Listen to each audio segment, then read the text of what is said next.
Hello, welcome to unique agri classes. आज की class में हम जो पढ़ने वाले हैं वो है यानी 12वीं की जो कृषि जो एग्रीकल्चर जो बायोलॉजी है उस बायोलॉजी में चैप्टर नंबर 1 में यानी एक चैप्टर नंबर 1 में जो बोर्ड में कैसे क्वेश्चन आएंगे, जो मैं आज क्वेश्चन लेके आ रहा हूँ ये बोर्ड में आपके हूबहू छपने वाले हैं।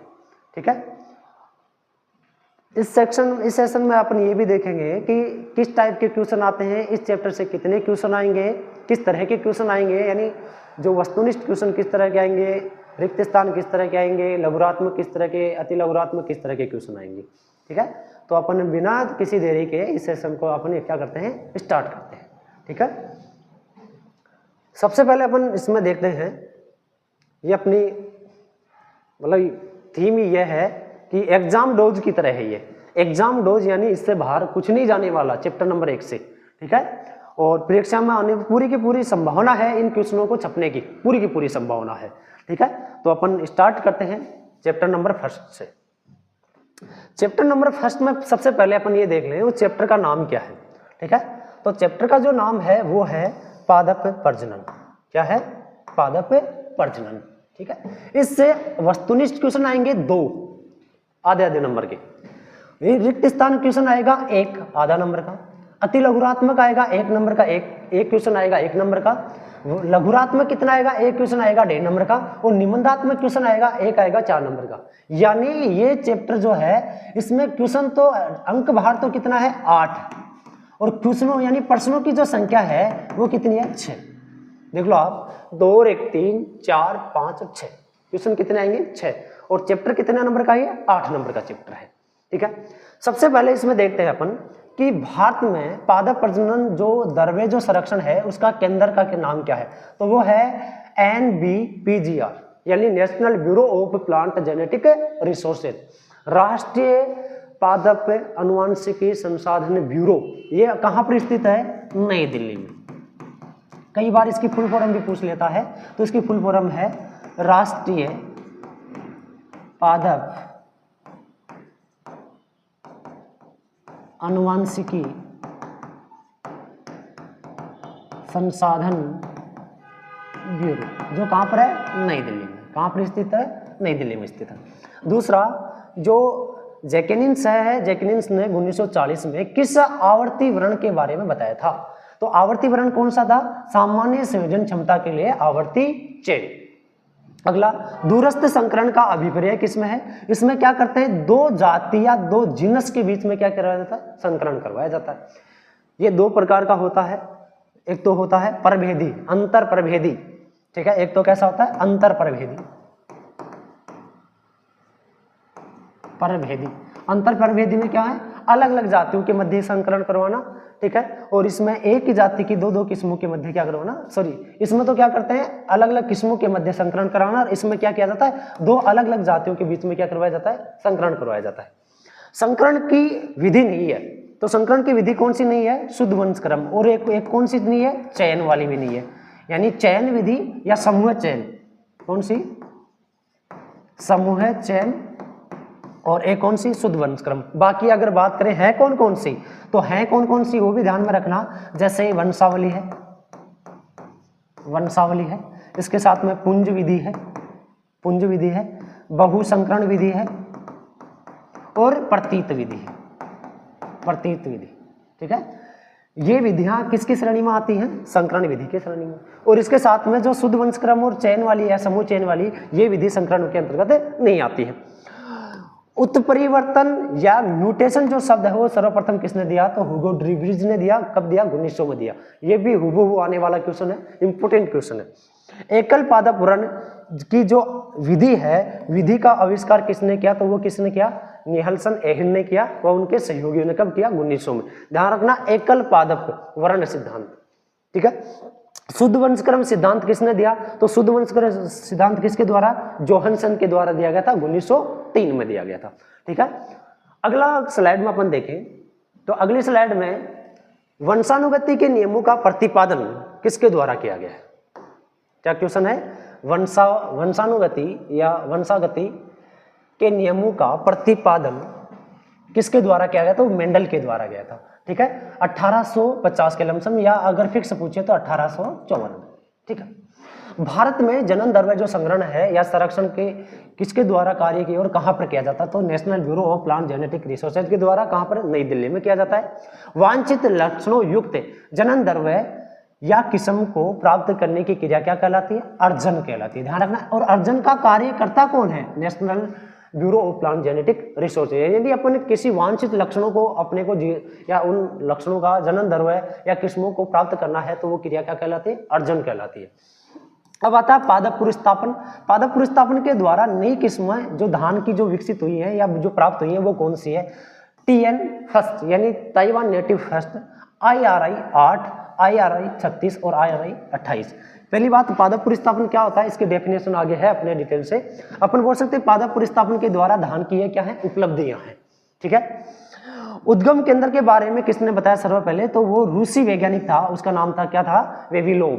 वेविलोव ने सबसे पहले उद्गम स्थान के बारे में या उद्गम केंद्र के बारे में बताया। उद्गम केंद्र दो प्रकार का होता है, एक तो होता है प्राथमिक और एक होता है द्वितीयक। इन दोनों के बारे में ध्यान से रखना। उसी तरह जैसे सोयाबीन है, मूली, बैंगन, इन सभी का उद्गम स्थान कहाँ है? चीन है। धान, अरहर, चना, गन्ना, इनका उद्गम स्थान भी कहाँ पर है? चीन है। तो इनमें से भी एक क्वेश्चन छपने की पूरी संभावना है। उद्गम स्थान, उद्गम यानी उत्पत्ति स्थान, ओरिजिन प्लेस के बारे में। ठीक है, गेहूं, अलसी, तिल, गाजर, इनका उत्पत्ति स्थान कहाँ माना जाता है? मध्य एशिया माना जाता है। ठीक है, मध्य एशिया माना जाएगा। उसके बाद आगे अपन देखें तो कुछ और किस्म, जैसे कुछ फसलें हैं, जैसे राई है, पत्ता गोभी है, अनार है, बादाम है। ठीक है, अगर इनकी बात करें तो इनका सभी का उत्पत्ति स्थान माना जाता है एशिया माइनर माना जाएगा। जो मटर, प्याज और सेम का उद्गम स्थान कहाँ माना जाता है? भूमध्य सागरीय क्षेत्र माना जाता है। मक्का, राजमा, मिर्च और पपीता का उद्गम स्थान मैक्सिको। कहां पर माना जाएगा? मैक्सिको। अब कई बार मैक्सिको ना है तो अमेरिका अपन बोल सकते हैं। आलू, मूंगफली और तंबाकू और रबड़ का उत्पत्ति स्थान जो माना जाता है वो कहां पर? दक्षिणी अमेरिका। अब अगला आता है कि वे कारक जो उत्परिवर्तन को प्रेरित करते हैं उत्परिवर्तन जन कहलाते हैं। क्या कहलाते हैं? उत्परिवर्तन जन। यानी उत्परिवर्तन क्या होता है? पहली बात हो, किसी भी जीव के गुणसूत्र में अचानक उत्पन्न होने वाले ऐसे लक्षण जो क्या करते हो? पीढ़ी दर एक पीढ़ी से दूसरी पीढ़ी में जाते हो, वो क्या कहलाएंगे? उत्परिवर्तन कहलाएंगे। अब वो लक्षण अचानक जो लक्षण है वो प्रकट किसके कारण हुए? वो क्या कहलाता है? उत्परिवर्तन जन कहलाता है। उत्परिवर्तन जन या उत्परिवर्तन म्यूटेशन शब्द था, इसका जो शब्द का सबसे पहले जो प्रयोग है या खोज है वो किसने की थी? हुगो ड्रीवीज ने 1900 में की थी। ठीक है, उत्परिवर्तन का प्रयोग किसने किया था? उत्परिवर्तन का प्रयोग किसने किया था? यहां रखना, शब्द का आविष्कार तो किसने किया था? हुगो ड्रीवीज ने किया था। और प्रयोग सबसे पहले किसने किया था? सेटराइट नामक अमेरिका के एक किसान ने किया था। और किसान ने कब किया था? 1791 में। ठीक है, 1751। और उन्होंने क्या किया? सेटराइट ने एक किस्म विकसित की थी, एक नस्ल विकसित की थी भेड़ की।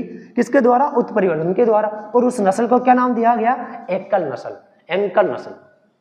कौन सी नस्ल? एंकल नस्ल। तो ये दो चीज देखो, सर्वप्रथम शब्द का प्रयोग किसने किया? तो वो तो आएगा हुगो ड्रीवीज आएगा। और सर्वप्रथम उत्परिवर्तन का प्रयोग किसने किया? तो वो कौन आएगा? सेटराइट आएगा। दोनों को अच्छे से ध्यान में रखना। अगला है ड्रोसोफिला में सफेद आंखों या सफेद आंख उत्परिवर्तन की खोज किसके द्वारा की गई? हाँ, आगे अपन देखें तो ड्रोसोफिला में सफेद आंख उत्परिवर्तन की खोज किसने की थी?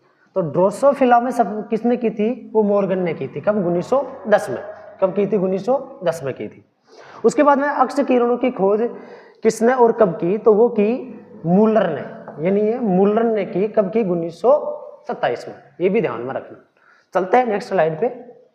नेक्स्ट स्लाइड पे अपन देखें अगला जो अपना आता है कि अपना जो गेहूं होता है वो कैसा पादप होता है। ठीक है, गेहूं जो होता है वो कैसा होता है? पर बहुगुणिता या षष्ठ गुणिता पादप कहलाता है। ठीक है, फिर अगला है आवर्ती चयन का विचार सर्वप्रथम किसने दिया? तो ये किसने दिया? हेज व गार्गर ने। कब दिया? 1919 में। अगला है आवर्ती चयन का स्वतंत्र रूप से प्रयोग या स्वतंत्र रूप से जो प्रयोग है वो किसने किया? विस्तार किसने किया? तो ये किसने किया? ईस्ट और जोन्स ने कब किया? 1920 में किया। अगला क्वेश्चन, सामान्य संयोजन क्षमता के लिए आवर्ती चयन का प्रस्ताव किसने दिया? तो वो किसने दिया? जेनकिंस ने दिया। कब? 1940 में दिया।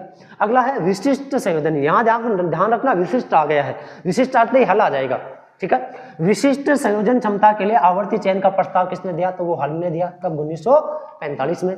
उसके बाद में आता व्युत्क्रमक आवर्ती चयन। व्युत्क्रमक आवर्ती चयन का सुझाव किसने दिया? तो वो किसने दिया? कॉमस्टॉक, रॉबिन्स और हार्वे ने। कब दिया? 1949 में किया। फिर अगला देखो, कुछ इंस्टीट्यूट है उनका सीधा सीधा नाम पूछता है, जैसे CTRL यानी कपास तकनीकी अनुसंधान प्रयोगशाला, जो कॉटन है, कॉटन टेक्नोलॉजी रिसर्च लेबोरेटरी, वो कहाँ है? मोटुंगा, मुंबई में स्थित है। उसके बाद में आगे इनकी फुल फॉर्म पूछ सकता है पूरी की पूरी, जैसे CTRI का पूरा नाम क्या है, उसके बाद में CRIR का पूरा नाम है यानी केंद्रीय चावल अनुसंधान संस्थान, सेंट्रल राइस रिसर्च इंस्टीट्यूट। क्या है? Central rice research institute. ये कहाँ पर है? उड़ीसा, कटक उड़ीसा में है, ठीक है। उसके बाद में CIRI यानी केंद्रीय तंबाकू अनुसंधान संस्थान। C का मतलब सेंट्रल, I का मतलब इंस्टीट्यूट, R का मतलब रिसर्च, और सॉरी यहाँ T आएगा, CTRI central tobacco research institute. क्या आएगा? Central tobacco research institute. तो वो कहाँ है? राजमुंद्री, आंध्र प्रदेश में स्थित है। तो फुल पूछ सकता है या फिर सीधा सीधा पूछ सकता है कि केंद्रीय तंबाकू अनुसंधान संस्था कहाँ स्थित है, तो वो राजमुंद्री में आएगी। और केंद्रीय चावल अनुसंधान संस्था तो वो कहाँ पर है? कटक है, उड़ीसा में है। अगला, अगली स्लाइड में अपन देखें यही फुल फॉर्म के, जैसे काजरी। काजरी तो जानते हो राजस्थान में, जोधपुर में अपनी central arid zone research institute, Hindi में बोलेंगे केंद्रीय सूक्ष्म क्षेत्र अनुसंधान संस्थान। ये कहाँ पर है? जोधपुर, राजस्थान में है। SBI बैंक नहीं है, SBI का अर्थ होता है गन्ना प्रजनन केंद्र यानी शुगर कैन ब्रीडिंग इंस्टीट्यूट, ठीक है। ये कहाँ पर है? कोयम्बटूर, तमिलनाडु में स्थित है। उसके बाद में JTRL का अर्थ होता है जूट टेक्नोलॉजी रिसर्च लेबोरेटरी यानी जूट तकनीकी अनुसंधान संस्थान, ठीक है। यहाँ आई संस्थान जो कहाँ पर है? कलकत्ता, वेस्ट बंगाल में स्थित है। उसके बाद में IRI भारतीय कृषि अनुसंधान संस्थान, जिसको अपन बोलते हैं पूषा, स्थापना 1905। कहाँ पर? नई दिल्ली। अब फिर वर्तमान में कहाँ पर है? नई दिल्ली में। इसकी स्थापना 1905 में कहाँ पर है? नई दिल्ली। ISRI यानी भारतीय गन्ना अनुसंधान संस्थान, Indian sugar cane research institute, Indian sugar cane research institute. ये कहाँ पर है? लखनऊ, यूपी में स्थित है। IIPR यानी Indian institute of pulse research, ठीक है, यानी भारतीय दलहन अनुसंधान संस्थान। ये अपना कहाँ पर है? कानपुर में है। उसके बाद में DSR यानी director of sorghum research, director of sorghum research यानी जवार अनुसंधान निदेशालय। ये कहाँ पर है? हैदराबाद, आंध्र प्रदेश में है। उसके बाद में NRCPB यानी राष्ट्रीय पादप बायोटेक्नोलॉजी अनुसंधान संस्थान। ये अपना कहाँ पर है? नई दिल्ली में है। DGR का यानी डायरेक्टर ऑफ ग्राउंडनट रिसर्च यानी मूंगफली अनुसंधान निदेशालय, जो कहाँ पर है? जूनागढ़ में। या आजकल इसको बोलते हैं कि भारतीय मूंगफली अनुसंधान संस्थान, तो वो भी कहाँ पर आएगा? जूनागढ़, यही है इसका नाम। उसके बाद में NRCRM यानी राष्ट्रीय सरसों अनुसंधान केंद्र। ये कहाँ पर? अपना भरतपुर सेवर में। अच्छे से ध्यान रखना भाई, या सीधा सीधा भारतीय सरसों अनुसंधान संस्थान वो अपना कहाँ है? भरतपुर सेवर। और भरतपुर सेवर कहाँ है? राजस्थान में है। आगे अपन कुछ और इंस्टीट्यूट और हैं, जैसे इंस्टीट्यूट कौन सा है? DSR यानी डायरेक्टर ऑफ सोयाबीन रिसर्च यानी सोयाबीन अनुसंधान निदेशालय, जो कहाँ पर है? इंदौर में स्थित है। उसके बाद में CICR यानी केंद्रीय कपास अनुसंधान संस्था। ये कहाँ पर? अपना नागपुर में स्थित है। DOR director of oil seed research, यहाँ पर आएगा तिलहन। क्या आएगा? तिलहन अनुसंधान निदेशालय। ये कहाँ पर? अपना हैदराबाद में है। उसके बाद में IIWBRI यानी भारतीय गेहूं व जौ अनुसंधान संस्थान, Indian institute of wheat and barley research institute, Indian institute of wheat and barley research institute. ये कहाँ पर? अपना करनाल में है। उसके बाद में इंडियन इंस्टीट्यूट ऑफ मेज रिसर्च यानी भारतीय मक्का अनुसंधान संस्था। ये कहाँ है? लुधियाना में है। उसके बाद में NRCSS यानी national research centre of seed spices यानी राष्ट्रीय मसाला अनुसंधान जो संस्थान है वो कहाँ पर है? तबीजी, अजमेर में। यहाँ पर क्या आएगा? अनुसंधान आएगा। अनुसंधान, ये टाइपिंग मिस्टेक में, अनुसंधान संस्थान ये कहाँ पर है? तबीजी, अजमेर में है। तो आपसे पूछने की संभावना सबसे ज्यादा इसी की है, सबसे ज्यादा तबीजी जो राजस्थान अजमेर में है, इसके बारे में सबसे ज्यादा संभावना है पूछने की। उसके बाद में अपन बात करेंगे कुछ डेफिनेशन जैसे सबसे पहले पादप प्रजनन की डेफिनेशन। तो अपन सीधा सीधा बोलेंगे कि किसी पादप प्रजाति को आनुवंशिकता में, यानी कोई भी पादप प्रजाति है उसकी आनुवंशिकता में सुधार कर उसे मानव के लिए और अधिक क्या बनाना, उपयोगी बनाना। यानी अपन बोल सकते हैं फसलों के, या दूसरी परिभाषा ये सिंपल है, देखो दूसरी परिभाषा क्या, फसलों के जीन प्रारूप में परिवर्तन करके मानव के लिए और अधिक क्या बनाना, मानव के लिए और अधिक उपयोगी बनाना। क्या बनाना, उपयोगी, और अधिक क्या बनाना, उपयोगी बनाना। वो क्या कहलाता है, पादप प्रजनन कहलाता है। और इसमें भी देखो वही बात कर रहा है, किसी पादप प्रजाति की आनुवंशिकता यानी उसके जीन प्रारूप में क्या करेंगे, परिवर्तन करेंगे और उसको मनुष्य के लिए पहले से ज्यादा और ज्यादा क्या बनाएंगे, उपयोगी बनाएंगे। वो क्या कहलाएगा, पादप प्रजनन कहलाएगा। दूसरा आता है कि पादप प्रजनन के उद्देश्य क्या क्या है। तो उद्देश्य है उसका अधिक उपज है, उत्पाद गुणों में सुधार अधिक है, अधिक दक्षता है, शीघ्र पकना है, समकाल पकना। आपको 5 पॉइंट ध्यान में रखना। अधिक उपज यानी ऐसी पादप प्रजनन के द्वारा ऐसी किस्में विकसित की गई है या की जा रही है जो स्थानीय किस्मों की अपेक्षा अधिक क्या देती है, उपज देती है। उत्पाद गुणों में सुधार यानी पादप प्रजनन के द्वारा अपन ऐसी किस्में या फसलें विकसित कर रहे हैं जिनके उत्पाद में अधिक मात्रा या गुणवत्तापूर्ण उत्पाद प्राप्त हो रहा है। जैसे मान लो पहले वाली जो सरसों थी उसमें तेल की मात्रा 33% थी, अब जो सरसों आ रही है उसमें लगभग 39 से लेकर 42% तक क्या आ रहा है, तेल की मात्रा आ रहा है बीजों में। ठीक है, तो उसके गुणों में क्या हुआ, सुधार हुआ। ठीक है, जैसे मान लो पहले का को गन्ना था वो मीठापन उसमें कम था और उसमें पादप प्रजनन के द्वारा नोबलीकरण किया गया गन्ने का, और नोबलीकरण के द्वारा उस गन्ने में मीठापन क्या हो गया, ज्यादा हो गया। तो वो क्या हो गया, उत्पाद के गुणों में सुधार हो गया। अधिक दक्षता का मतलब यह है कि ये कोई पौधा था, इस पौधा को नाइट्रोजन अपन डाल रहे थे या नाइट्रोजन डाल रहे थे 46 kg यानी 46%। अब पौधे की क्षमता ही नहीं थी 46 लेने की, वो 20 से 30% ही नाइट्रोजन का ग्रहण कर रहा था। अब अपन ने क्या किया, ऐसे पौधे विकसित किए कि जितनी मात्रा में उनको नाइट्रोजन दी जाएगी वो सारी की सारी वो क्या कर सके, ग्रहण कर सके और अपनी वृद्धि और विकास में उसका क्या कर सके, उपयोग कर सके। शीघ्र पकना में ये हो गया कि अगर पादप प्रजनन के द्वारा ऐसी किस्में विकसित की गई हैं जो जल्दी पकती हो, और जल्दी पकेंगे तो अपन क्या करेंगे, एक साल में अधिक से अधिक क्या ले सकते हैं, फसलें ले सकते हैं। समकाल पकना क्यों विकसित किया गया, समकाल पकना इसलिए विकसित किया गया कि कई बार अपन क्या करते हैं, फसल बोते हैं, फली वाली फसल, उसमें कुछ फलियां तो पहले पक जाती है और कुछ 2 या 5 या 10 दिन बाद में पकती हैं, तो पहले वाली पककर वहीं चटक जाती है और दाने वहीं गिर जाती हैं। तो अब पादप प्रजनन के द्वारा ऐसी किस्में विकसित कर दी गई कि जो क्या हो, समकाल पके, यानी जो भी फली पकेगी वो समान रूप से एक साथ सभी पकेंगी, तो वो क्या हो गया, समकाल पकना। इनकी व्याख्या भी मैंने बता दी और इस क्वेश्चन के आने की पूरी क्या है, संभावना है।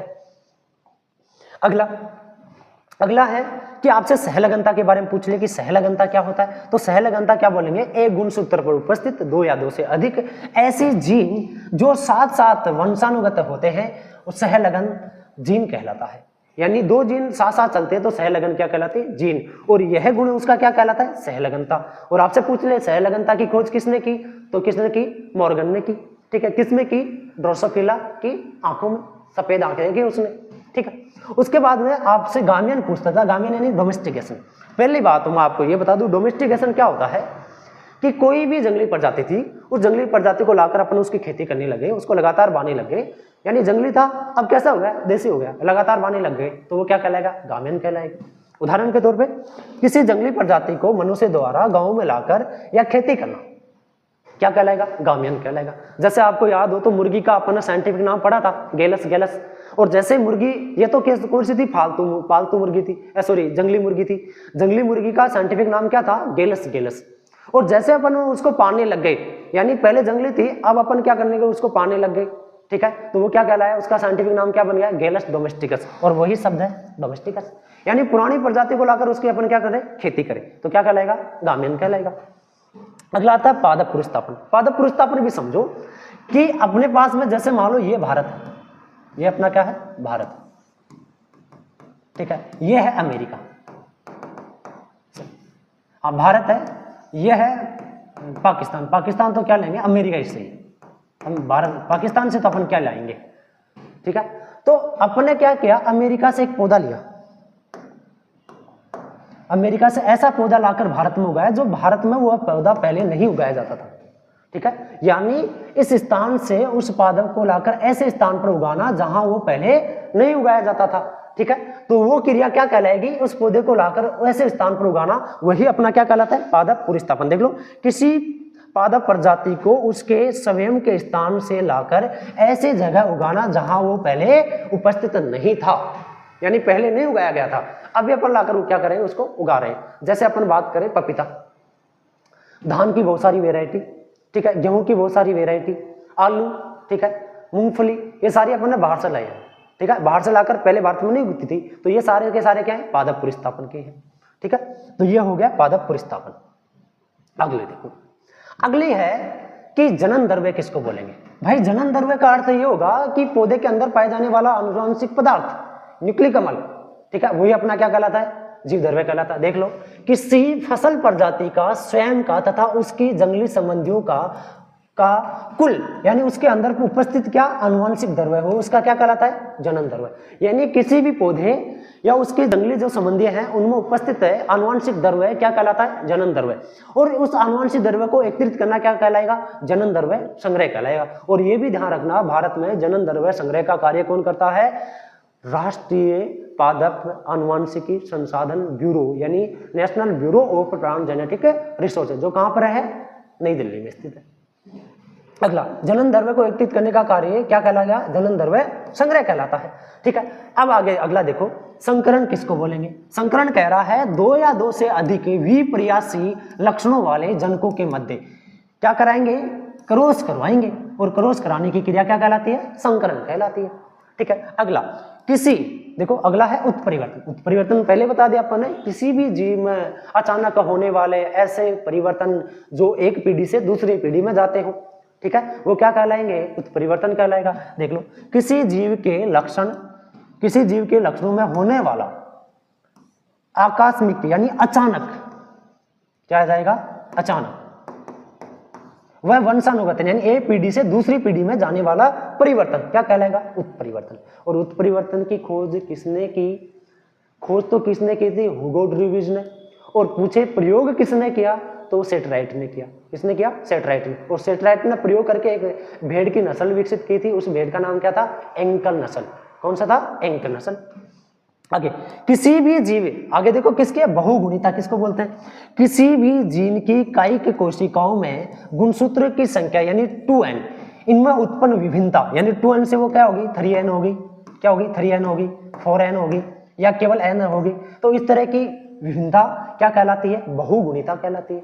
या फिर गुणसूत्रों की संख्या, संख्या समझ रहे हो, जैसे मान लो कितनी है मनुष्य में, 48 है, 46 है। अब 46 की जगह वो 47 हो जाए या उससे कम हो जाए या ज्यादा हो जाए, तो उनको और उनके साथ में प्रतियों में, दोनों में एक साथ होना, वो क्या कहलाएगा, बहुगुणिता कहलाएगा।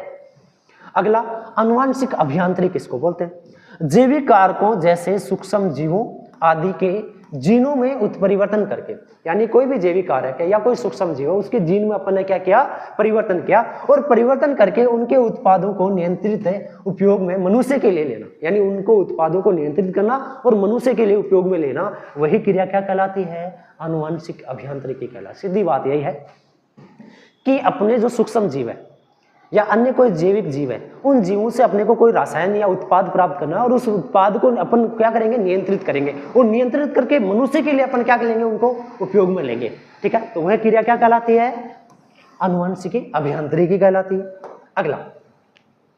अगला देखो इधर, ये कह रहा है चयन, सिलेक्शन किसको बोलेंगे। अब सिलेक्शन वैसे आपको पता होना चाहिए, सिलेक्शन का अर्थ हो गया यानी बहुत सारा व्यक्ति है, अलग अलग व्यक्ति ही, ठीक है, वह व्यक्ति है ना अपन क्या का आधार पर करेंगे, ये यहाँ पे एक समूह में बैठे पता नहीं कितने व्यक्ति हैं, ठीक है। अब अपन ने बोल दिया कि अब अपन यो देखना है कि भाई ऐसे सोच लेना कि हाइट में ऊंचा कौन सा है, ठीक है, हाइट में तो वैसे दिख जाएगा, इसका तो पता नहीं। चलो अपन बात करेंगे कि दौड़ने में सबसे अच्छा कौन सा है, ठीक है, तो दौड़ा के देखेंगे उनको, दौड़ने में जो पहले आ गया उसको अपन क्या कर लेंगे, अलग छांट लेंगे, वही क्रिया क्या कहलाएगी, सिलेक्शन। या उदाहरण के देख लो, कक्षा में जैसे मान लो ये सभी बच्चे बैठे, ठीक है। अब इन बच्चों में से अपने को देखना है कि होशियार बच्चा कौन सा है, तो अपन क्या करेंगे, इनका टेस्ट लेंगे और टेस्ट लेने से अपने को अंक के आधार पर उनको क्या करेंगे, अलग छांट लेंगे। यानी समूह में से उत्कृष्ट लक्षणों वाले जीव का, व्यक्ति का या किसी अन्य का क्या करेंगे, चयन करेंगे, उनको उससे अलग करेंगे, समूह से उसको निकालकर क्या करेंगे, अलग करेंगे। वही क्रिया अपनी क्या करेगी, सिलेक्शन। देखो इधर विविधतापूर्ण समष्टि, समष्टि यानी समूह में से वांछित ज्ञान का अपन चाहिए या बढ़िया लक्षण वाला जनकान आपा के करांगा, अलग करांगा, पृथक करांगा। अपन बढ़िया लक्षण वाला जनकान आपा समूह मासू यानी समष्टि मासू आपा अलग कर लेंगा, वह क्रिया क्या कहलाओगी, सिलेक्शन यानी चयन कहलाओगी। अगला आता है कि गाम्यन के कारण जो फसली प्रजाति है उनमें विविधता का उत्पादन होता है, ठीक है, और वही क्रिया क्या कहलाती है, वर्ण कहलाती है। अब कह रहा है कि गाम्यन कितने वर्ण का होता है या गाम्यन द्वारा वर्ण कितने प्रकार का होता है, तो प्राकृतिक होता है, कृत्रिम होता है। प्राकृतिक यानी प्रकृति के द्वारा, जैसे हवा के द्वारा कोई बीज था जंगली और वो आ गया अपने खेत में और उसकी खेती करने लगे, ठीक है। जल के द्वारा आ गया, किसी के द्वारा आ गया, प्राकृतिक द्वारा आ गया, ठीक है। और कृत्रिम अपन खुद लेके आए, मनुष्य खुद लेकर आया और लाकर उसकी क्या करने लग गया, खेती करने लग गया, तो वो क्रिया क्या कहलाएगी, कृत्रिम गाम्यन कहलाएगी। और जो स्वतः ही आ गया वो क्या कहलाएगा, प्राकृतिक गाम्यन कहलाएगा। आगे जीन कोश क्या ना बोलांगा, देखो जीन कोश क्या ना बोलांगा कि वे प्रजातियां जिनमें संकरण होता है या भविष्य में कभी संकरण करवाया जा सकता है, या तो संकरण होता है या कभी भी क्या करवा सकते हैं, ठीक है। उनमें उपस्थित कुल जीनों या विकल्पियों को क्या कहते हैं, जीन कोश कहते हैं। यानी कोई जीव है बिम संकरण करास का या अगर फ्यूचर में भी करास का, अब उसमें उपस्थित जो एलिल्स होते हैं, विकल्पी होते हैं, जैसे आप समझो विकल्प का अर्थ हो गया टी और टी, ये इसके क्या हो गए, विकल्पी हो गए, ठीक है। तो ये इसके विकल्पी क्या कहलाएंगे, जीन पोल या जीन कोश कहलाते हैं। क्या कहलाएंगे, जीन कोश कहलाते हैं। अब ध्यान रखना, जो जीन कोश होता है यानी जीन कोश ये कितने प्रकार का होता है, ये 3 प्रकार का होता है, प्राथमिक जीन कोश, द्वितीयक जीन कोश, तृतीयक जीन कोश। आपका बारे में थाने बता दिया। प्राथमिक जीन कोश आपा बोलांगा कि यान का जनक बामज का आपा संकरण करावा, तो संकरण से प्राप्त जो संकरण से प्राप्त संकर, मैंने क्या बोला, संकरण से प्राप्त संकर वो कैसे होंगे, उर्वर होंगे। कैसे होंगे, उर्वर। उर्वर का अर्थ हो गया यानी उनके द्वारा भी अपन नए जीव को क्या कर सकते हैं, विकसित कर सकते हैं। सारे के सारे क्या होते हैं, प्रजनन क्षमता में योग्य होते हैं, वो क्या करें, उर्वर होंगे। ऐसा तो हो गया प्राथमिक। द्वितीयक में क्या कहता है कि इसमें अगर 2 जनकों के मध्य या विकल्पियों के या जीन कोशों के मध्य संकरण करवाएंगे और संकरण कराने के बाद में जो संकरण से संकर जो प्राप्त होगा वो कैसा होगा, या तो आंशिक क्या होगा, उर्वर होगा या फिर अउर्वर होगा, या तो आंशिक उर्वर होगा या फिर अउर्वर होगा, ठीक है। और ये प्राथमिक की बजाय थोड़ा ज्यादा क्या होता है, कठिन होता है। तृतीय जीन कोश ये कहता है इन दोनों के अपेक्षा अधिक कठिन होता है और इसमें संकरण से प्राप्त संकर हमेशा कैसे होंगे, उर्वर या बांधे होते हैं। बंधे, बांझपन, उनके द्वारा नए पौधे का विकास नहीं किया जा सकता। अगला आता है जनन द्रव्य संरक्षण। ये कह रहा है कि जनन द्रव्य संरक्षण, देखो किसको कह रहा है, जनन द्रव्य को एक ऐसे स्थान पर रखना जहां उसको कोई नष्ट नहीं होने की संभावना कम हो तथा भविष्य में इससे प्राप्त संततियों को सीधा खेत में विमोचित किया जा सके, और यह क्रिया क्या कहलाती है, जनन द्रव्य संरक्षण। यानी जनन द्रव्य ने जगह स्थान पर रखांगा और यहाँ का स्थान पर रखा बिन जल्दी आपा खेत में केकर्स का प्रयोग कर सका, तो वह क्रिया क्या कहलाओगी, जनन द्रव्य संरक्षण। जनन द्रव्य संरक्षण 2 प्रकार का होता है, एक तो बाह्य, एक तो स्वस्थान, एक बाह्य स्थान। स्वस्थान जड़ासु आपा प्राप्त करेगा, बढ़िया आपा क्या करेंगे, एकत्रित कर देगा। और बाह्य स्थान मतलब आपा अमेरिका में निकाल के कोई पौधा को लाया जनन द्रव्य आनुवंशिक पदार्थ और भारत में लाकर बिन भंडारित करेंगे, तो ये क्या कहलाएगा, बाह्य संरक्षण कहलाएगा। आगे अगला आता है कि अनुकूल किसको बोलते हैं, ये अनुकूल बोलते हैं पादप पुर स्थापन में आता है। किसमें आता है, पादप पुर स्थापन। पादप पुर स्थापन आपा क्या करा, यहाँ की जगह से पौधा लाऊंगा जड़े बहुत ज्यादा मात्रा में और यहाँ की जगह लाके लगाऊंगा, यानी ऐसे दूसरे स्थान पर लाके लगाएंगे जहां पहले से नहीं हो, ठीक है। अब पहले से नहीं हो, मान लो आप कहीं कमाने जाते हो, ठीक है, अब कहीं बोले बना कि गयो बम्बई कमाबा और भी के पानी लाओ, यानी वो वहां के वातावरण के अनुसार अनुकूलित नहीं हो पाया। और कहीं अनका है कि गयो और बड़े जाके सेट हो गए, बढ़िया, कोई दिक्कत नहीं, यानी वो वहां के वातावरण के अनुसार क्या हो गया, अनुकूलित हो गया। तो यही बात है कि जब का नया स्थान पर पौधो लगाया, हाँ भी नया स्थान पर वो पौधो अनुकूलित है या नहीं है। अगर अपना आपकी वृद्धि और विकास करवा ला जाए तो वो उसका क्या कहलाएगा, अनुकूलन कहलाएगा। ऐसे समझो, किसी पादप प्रजाति को नए परिवर्तन वातावरण के साथ में अभ्यस्त होना यानी अनुकूलित होना क्या कहलाता है, अनुकूलन कहलाता है। क्या कहलाता है, अनुकूलन कहलाता है। अगला आता है संगरोध। संगरोध यानी होता है क्वारंटीन। क्वारंटीन का अर्थ ये हो गया, देखो बाहर से आयातित प्रविष्टियों को रोग, कीट और खरपतवार से मुक्त होने को सुनिश्चित करने की प्रक्रिया या क्रिया क्या कहलाती है, संगरोध। जैसे क्वारंटीन का अर्थ हो गया, जैसे कोरोना आया तो कोरोना में कई लोग आ रहे हैं बाहर से, ठीक है, तो वो आकर रुक गए, मतलब उनको क्या कर रही थी भारत सरकार, ये कर रही थी कि आप 14 दिन के करो मारकर नुको पहले थारे अंदर वो वायरस है कौन है वो देखे जाओगे, भी का बाद में थाने घर बाजे जाओगे। अगर डायरेक्ट घर चलेगा तो घर का और फैमिली में और भी जो सदस्य हैं बाकी भी कोरोना फैलास को, और बिना आपा के शब्द काम में ले रहा क्वारंटीन, वही यहाँ पर है। विदेश तो आपा कोई पौधो ले रहे हैं, हाँ तो भी पौधा की जो national bureau of plant genetic resources है वो उसकी जांच करती है कि साथ में कोई कीट तो कुन्यागो है, कोई रोग तो कुन्यागो है, या फिर कोई खरपतवारी के साथ तो कुन्यागो है, और वो भारत की या इस क्षेत्र की जलवायु में कैसे मतलब प्रभावित कर सके या कौन कर सके या अनुकूलित हो सके कौन हो सके, बस सारी प्रक्रिया करी जाएगी। बायोविकी क्या कहलाओगी, संगरोध कहलाओगी। आगे आनुवंशिक पदार्थ। आनुवंशिक पदार्थ अपा किन्ने बोलेंगा, किसी पादप प्रजाति में कृषि प्रारूप या जंगली प्रारूप में उपस्थित आनुवंशिक विविधता में धीरे धीरे क्या होना, कमी होना, यानी भी आनुवंशिक जो लक्षण है उनमें धीरे धीरे कमी होना क्या कहलाएगा, आनुवंशिक अपर्दन कहलाएगा। उसके बाद में अगला है विपुषण।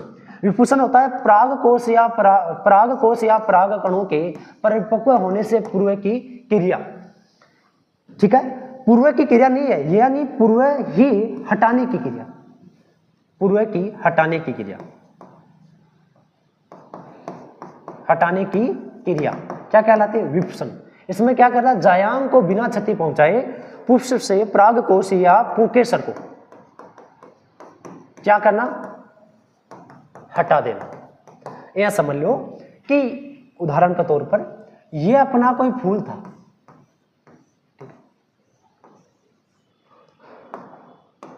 ये इसमें क्या है, जायांग, ठीक है, और ये इसमें क्या है, पुमंग, ये वाला भाग क्या है यहाँ पर, ये दोनों साइड में पुमंग या पुंकेसर है। तो ये कह रहा है इस जायांग को बिना नुकसान पहुंचाई, किसको, देखो सीधी बात ये कह रहा है कि इस जायांग को बिना नुकसान पहुंचाई ये जो पुंकेसर होते हैं इनको हटा देना, और ये क्रिया क्या कहलाती है, विपुषण कहलाती है। सबसे ज्यादा में कम की जाती है, ध्यान रखना।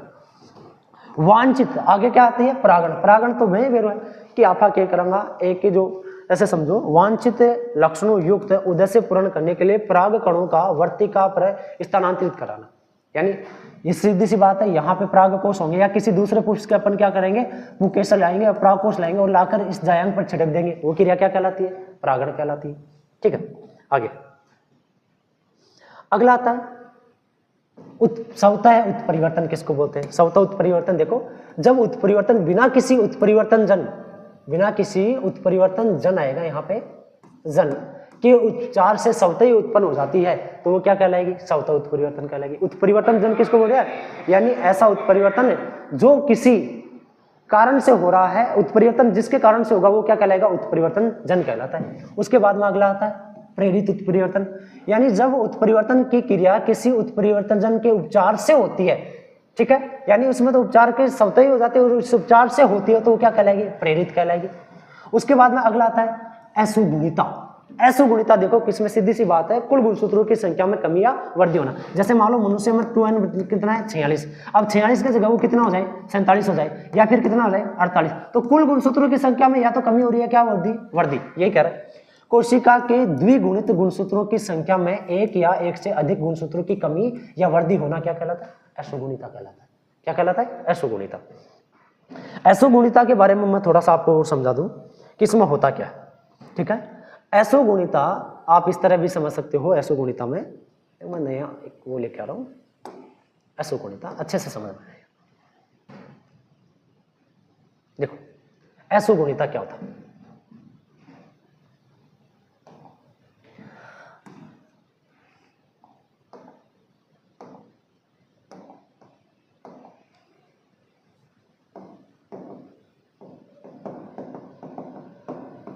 असुगुणिता यानी ये कह रहा है कि कुल गुणसूत्रों में क्या होना, या तो कमी या क्या होना, अधिकता, या तो क्या होना, कमी या अधिकता। ये दो प्रकार का होता है, एक तो होता है अधो, ठीक है, एक होता है अधि। अधि असुगुणिता, एक होता है अधो, अधि अधि असुगुणिता, असुगुणिता। ये दो प्रकार का होता है, यानी इसमें कुल गुणसूत्रों की संख्या में क्या होगी, कमी, और इसमें क्या होती है, अधिक। ये कुल गुणसूत्रों की संख्या में इसमें क्या होगी, हमेशा अधिक, इसमें अधिकता होती है, इसमें हमेशा क्या होगी, कमी। ये दो प्रकार के होंगे। एक तो होगा मोनोसोमी, या ऐसे, एक तो होता है मोनोसोमी, एक होता है नेलिसोमी। मोनोसोमी में क्या होगा, कुल गुणसूत्रों की संख्या में, या ऐसे समझो कि कुल गुणसूत्रों की संख्या में एक की कमी, ये माइनस का चिन्ह है यहाँ पे, एक की क्या हो रही है, कमी। और इसका अर्थ क्या हुआ, कुल गुणसूत्रों की संख्या में दो की कमी, दो की क्या होगी, कमी होगी। ये दो प्रकार का होता है। दो प्रकार का कौन सा, एक तो होता है ट्राई, ट्राइसोमी, एक होता है टेट्रा।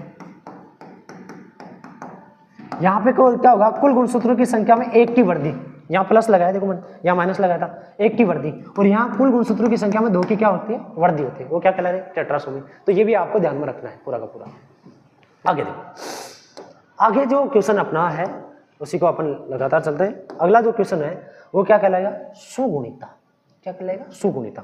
अब असुगुणिता और सुगुणिता में क्या फर्क है, इसमें तो कह रहा था कि कुल गुणसूत्रों की संख्या में या तो क्या हो रही है, कमी, या क्या हो रही है, वृद्धि, कुल गुणसूत्रों की संख्या में। अब इसमें क्या हो रहा है, प्रत्ययों में देखो, द्विगुणित गुणसूत्रों की प्रत्ययों की संख्या में परिवर्तन। प्रत्यय यानी n थी, n से वो 2n हो गई, 3n हो गई, या 4n हो गई, इस तरह से ये होगी इसकी क्या, प्रत्यय। तो प्रत्ययों की संख्या में परिवर्तन क्या कहलाएगा, सुगुणिता कहलाएगा। उसके बाद में किसी स्वपरागित पादप या प्रजाति के पूर्व समयुग्मजी पौधों की संतति कहलाती है शुद्ध वंशक्रम। ये भी ध्यान। एक तो होता है विषम, एक होता है सम। विषम का अर्थ होगा यानी जैसे टी और टी ये विषम हो गए, और ये टी और ये टी दोनों हो गए, तो ये क्या हो गए, समयुग्मजी। ठीक है, तो ये कह रहा है कि स्वपरागित फसल या पादप प्रजाति में पूर्ण समयुग्मजी पौधों की संततियां कहलाती हैं शुद्ध वंशक्रम। और शुद्ध वंशक्रम की खोज किसने की थी, जोहानसन ने। किसने की थी, जोहानसन ने की थी। उसके बाद में आता है जीन, जो आता है सेक्चुअरी। जीन सेक्चुअरी क्या कहलाता है, जनन द्रव्य जो संग्रह होता है, उस जनन द्रव्य संग्रह को उसी स्थान पर जहां से निकालेंगे अनुवांशिक पदार्थ को, उसी स्थान पर क्या करेंगे, भंडारित करेंगे। परंतु जिस क्षेत्र को मानव गतिविधियों से परे घोषित करके ऐसी व्यवस्था की जाती है जहां पर जनन द्रव्य को कोई खतरा नहीं हो, उस सुरक्षित स्थान को किस नाम से या क्षेत्र को किस नाम से जानेंगे, जीन सेक्चुअरी के नाम से जाना जाता है। ठीक है, अगला आगे लास्ट जो अपना है यह है कि संभावित क्वेश्चन कौन कौन से बनते हैं, जो 4 नंबर में ज्यादा क्वेश्चन पूछा सकते हैं। ठीक है, संभावित क्वेश्चन यह है कि प्राकृतिक और कृत्रिम वर्ण में अंतर। ठीक है, पहला ये क्वेश्चन, पादप पुनर्स्थापन के लाभ और हानियां, साथ में और क्या आएंगी, हानियां, या फिर उपलब्धि भी पूछ सकता है, उपलब्धियां ये भी पूछ सकते हैं। अगला है संकरण किसे कहते हैं और संकरणों का प्रकारों का परिभाषित कीजिए। या फिर ऐसा ही पूछ सकता है कि संकरण की विधियों के बारे में किसी 2 विधियों के बारे में समझाइए। ठीक है, जैसे 2 विधि, एक तो पुंज विधि पूछ ले आपसे, या फिर वंशावली पूछ ले। कौन से पूछ ले, वंशावली पूछ ले, इस तरह से भी आ सकता है। अगला, पादप प्रजनन को परिभाषित कीजिए, विभिन्न उद्देश्यों का विस्तार कीजिए, विस्तार पूर्वक समझाइए। उसके पादप पुनर्स्थापन के उद्देश्य क्या क्या थे, उसको भी आराम से पूछ सकता है। उत्परिवर्तन और उत्परिवर्तन जन्म क्या होता है, फसल सुधार में उत्परिवर्तन सुधार विधि को विस्तार पूर्वक समझाइए। अगला, पादप प्रजनन को परिभाषित कीजिए और उसके 5 उद्देश्य जो मैंने अभी थोड़ी देर पहले समझाए थे, वैसे क्वेश्चन पूछ सकता है। अगला, जनन द्रव्य या जनन द्रव्य संरक्षण किसे कहते हैं और यह कितने प्रकार का होता है, इसका क्या करें, वर्णन करें। अगला, पादप पुनर्स्थापन की प्रक्रिया लिखिए। प्रक्रिया यानी अर्जन करना पहले उसका, फिर उसका संरोध करना, उसका मूल्यांकन करना, उसका सूचीबद्धन करना, और उसके बाद वितरण करना या गुणन करना, गुणन के बाद में उसका वितरण करना।